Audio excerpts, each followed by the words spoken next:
தமிழ்நாடு புதுச்சேரி சட்டப்பேரவைத் தேர்தலை முன்னிட்டு அனைத்திந்திய புரட்சித் தலைவர் மக்கள் முன்னேற்றக் கழகம் சார்பில் இரண்டாவது நாளாக இன்று விருப்ப மனு விநியோகிக்கப்படும் நிலையில் ஏராளமான கழகத்தினர் ஆர்வமுடன் விருப்ப மனுவை பெற்று வருகின்றனர்.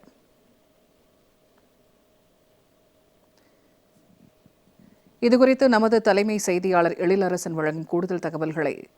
தமிழ்நாடு புதுச்சேரி சட்டப்பேரவைத் தேர்தலை முன்னிட்டு அனைத்திந்திய புரட்சித் தலைவர் மக்கள் முன்னேற்றக் கழகம் சார்பில் இரண்டாவது நாளாக இன்று விருப்ப மனு விநியோகிக்கப்படும் நிலையில் ஏராளமான கழகத்தினர் ஆர்வமுடன் விருப்ப மனுவை பெற்று வருகின்றனர். தமிழகம் புதுவை சட்டமன்ற தேர்தலை முன்னிட்டு அனைத்திந்திய புரட்சித் தலைவர் மக்கள் முன்னேற்றக் கழகம் சார்பில் போட்டியிட கழகத்தினர் ஆர்வம் காண்பித்து வருகின்றனர். பல்வேறு மாவட்டங்களில் இருந்தும் வந்து விருப்ப மனுக்களை பெற்று வருகின்றனர். அது குறித்த செய்தியை தற்போது நாம் பார்த்து வருகிறோம். இரண்டாவது நாளாக இன்று போயஸ் கார்டன் இல்லத்தில் உள்ள முகாம் அலுவலகத்தில் விருப்ப மனுக்களை பெற கழக உடன்பிறப்புகள் ஆர்வமுடன் குவிந்திருக்கிறார்கள். கழகம் சார்பில் போட்டியிட விரும்புவோர் வரும் 22ஆம் தேதி இரவு 7 மணி வரை விண்ணப்ப படிவங்களை பூர்த்தி செய்து வழங்கலாம் என்று தெரிவிக்கப்பட்டிருக்கிறது. அனைத்து நாட்களிலும் காலை 10 மணி முதல் இரவு 7 மணி வரை விண்ணப்ப படிவங்களை பெற்று பூர்த்தி செய்து வழங்க அறிவுறுத்தப்பட்டிருக்கிறது. அனைத்து நாட்களிலும் காலை 10 மணி முதல் இரவு 7 மணி வரை விண்ணப்ப படிவங்களை பெறலாம் என்று தெரிவிக்கப்பட்டிருக்கிறது. தமிழ்நாடு புதுச்சேரி சட்டப்பேரவைத் தேர்தலை முன்னிட்டு அனைத்திந்திய புரட்சித் தலைவர் மக்கள் முன்னேற்றக் கழகம் சார்பில் இரண்டாவது நாளாக இன்று விருப்ப மனு விநியோகிக்கப்படும் நிலையில் ஏராளமான கழகத்தினர் ஆர்வமுடன் விருப்ப மனுக்களை பெற்று வருகின்றனர். இரண்டாவது நாளாக கழக உடன்பிறப்புகள் விருப்ப மனுவை பெற்று வருகிறார்கள். தொடர்பான காட்சிகளை தற்போது நாம் பார்த்து வருகிறோம். அனைத்திந்திய புரட்சித் தலைவர் மக்கள் முன்னேற்றக் கழகம் சார்பில் இரண்டாவது நாளாக விருப்ப மனு விநியோகிக்கப்பட்டு வருகிறது. அதனை பெற பல்வேறு மாவட்டங்களிலிருந்து கழக உடன்பிறப்புகள் இரண்டாவது நாளாக குவிந்திருக்கிறார்கள். காலை 10 மணியிலிருந்து இரவு 7 மணி வரை விருப்ப மனு விநியோகம் நடைபெறவும் அதனை பெறுவதற்காக பல்வேறு மாவட்டங்களிலிருந்து கழக உடன்பிறப்புகள் இரண்டாவது நாளாக போயஸ் கார்டன் பகுதியில் குவிந்திருக்கிறார்கள். தமிழ்நாடு புதுச்சேரி சட்டப்பேரவைத் தேர்தலை முன்னிட்டு அனைத்திந்திய புரட்சித் தலைவர் மக்கள் முன்னேற்றக் கழகம் சார்பில் இரண்டாவது நாளாக இன்று விருப்ப மனு விநியோகிக்கப்படும் நிலையில் ஏராளமான கழகத்தினர் ஆர்வமுடன் விருப்ப மனுவை பெற்று வருகின்றனர். இரண்டாவது நாளாக இன்று போயஸ் கார்டன் இல்லத்தில் உள்ள முகாம் அலுவலகத்தில் விருப்ப மனுக்கள் பெற கழக உடன்பிறப்புகள் குவிந்திருக்கிறார்கள். அது தொடர்பான காட்சிகளை தற்போது நாம் பார்த்து வருகிறோம். இது தொடர்பான கூடுதல் தகவல்களை வழங்குகிறார் சிறப்பு செய்தியாளர் எழிலரசன். எழிலரசன், தற்போது விருப்ப மனுக்களை பெற போயஸ் கார்டன் இல்லத்தில் கழக உடன்பிறப்புகள் இரண்டாவது நாளாக குவிந்திருக்கிறார்கள். இது தொடர்பான கூடுதல் விவரங்கள் என்ன?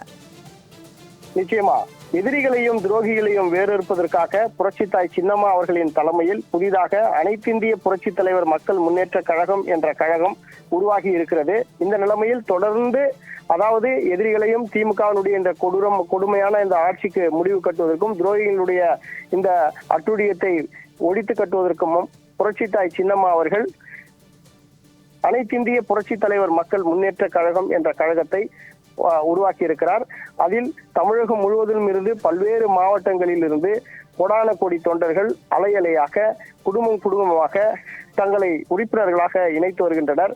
புரட்சித்தாய் சின்னம்மா அவர்கள் இந்த இயக்கத்தை நல்ல முறையில் வழிநடத்தி தமிழகத்தை இந்த திமுகவினுடைய அராஜக ஆட்சியிலிருந்து விடுவிக்க வேண்டும், அது மட்டுமல்ல துரோகிகளை வீழ்த்த வேண்டும் என்ற ஆர்வத்தில் தொடர்ந்து போயஸ் தோட்ட இல்லத்திற்கு வந்து தங்களது ஆதரவை புரட்சித்தாய் சின்னம்மா அவர்களை நேரில் சந்தித்து வழங்கி வருகிறார்கள். இது தொடர்பான மக்கள் சந்திப்பு அன்றாடம் போயஸ் தோட்ட இல்லத்தில் ஜெயலலிதா இல்லத்தில் தொடர்ந்து நடந்து வந்த நிலைமையில் தற்போது புரட்சித்தாய் சின்னம்மா அவர்கள் ஒரு அறிக்கை வெளியிட்டிருந்தார். அதில் அதாவது எதிர்வருகிற சட்டமன்ற தேர்தல், தமிழ்நாடு மற்றும் புதுச்சேரி சட்டமன்ற தேர்தலில் கழகத்தின் சார்பில் போட்டியிட விரும்புபவர்கள் விருப்ப மனுவை வழங்கலாம் என அறிவித்திருந்தார். அதனுடைய அடிப்படையில் நேற்று காலை 11 மணிக்கு விருப்ப மனு வழங்கும் நிகழ்ச்சி நடைபெற்றது தொடங்கியது.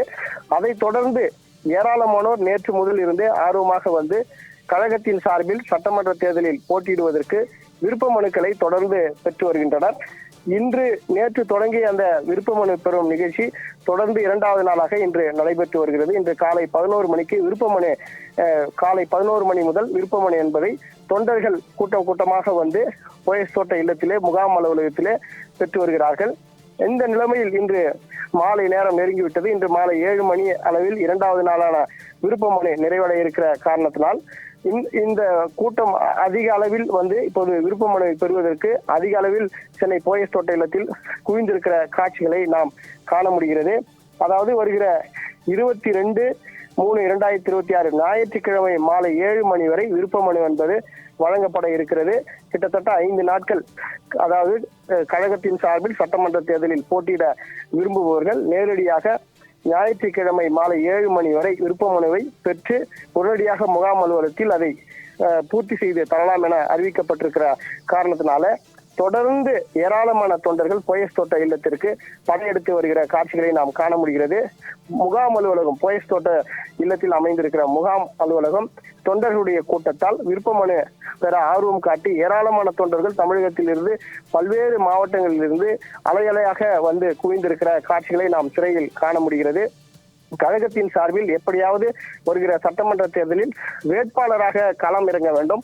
புரட்சித்தாய் சின்னம்மா அவர்களுடைய அந்த ஈடு இணையற்ற அந்த உறுதிப்பாட்டிற்கு வலு சேர்க்கின்ற வகையில் அவருக்கு ஊக்கமாக இருந்து, அவருக்கு ஆதரவாக இருந்து செயல்பட வேண்டும் என்ற காரணத்தினால ஏராளமான தொண்டர்கள் எதிர்வருகிற சட்டமன்ற தேர்தலில் தங்களை வேட்பாளராக களம் இறக்குவதற்கு ஆர்வம் காட்டி போயஸ் தோட்ட இல்லத்தில் விருப்ப மனுவை பெற்று பூர்த்தி செய்து வழங்கி கொண்டிருக்கிறார்கள்.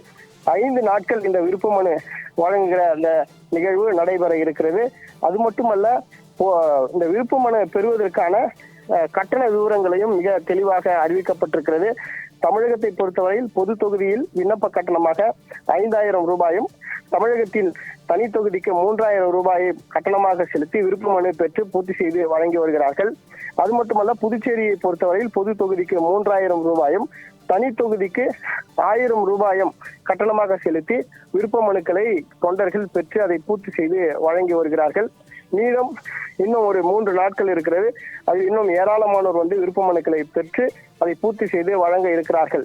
நிச்சயமாக எதிர்வருகிற சட்டமன்ற தேர்தலில் புரட்சித்தாய் சின்னம்மா அவர்கள் தொடங்கி இருக்கிற கழகத்தின் சார்பாக ஏராளமான வேட்பாளர்கள், அதாவது தமிழகம் முழுவதிலும் களம் இறக்க வாய்ப்பு இருப்பதாகவும், அதன் மூலமாக களத்தின் சார்பில் வேட்பாளராக இறங்கி புரட்சித்தாய் சின்னம்மாவினுடைய அந்த லட்சியத்தை நிறைவேற்றுவதற்காக பல தொண்டர்கள் இப்போது ஆர்வமாக வந்து போயஸ் தோட்ட இல்லத்திலே விருப்ப மனுக்களை பெற்று அதை பூர்த்தி செய்து வழங்கி கொண்டிருக்கிற அந்த காட்சிகளை நாம் காண முடிகிறது. நாளை வெள்ளிக்கிழமை என்பதால் அதிக அளவில் விருப்ப மனுவை பெறுவதற்கு தொண்டர்கள் போயஸ் தோட்ட இல்லத்தை நோக்கி படையெடுக்க இருக்கிறார்கள் என்ற தகவலும் நமக்கு கிடைத்திருக்கிறது. அதற்காக அதிக அளவில் தொண்டர்கள் வருகிற காரணத்தினால போயஸ் தோட்ட இல்லத்தில் அவர்களுக்கு வந்து செல்கிற அந்த தொண்டர்களுக்கு அடிப்படை வசதிகள் அனைத்தும் முறையாக ஏற்பாடு செய்யப்பட்டிருப்பதை நாம் காண முடிகிறது. தகவல்களை வழங்கியமைக்க நன்றி எழிலரசன்.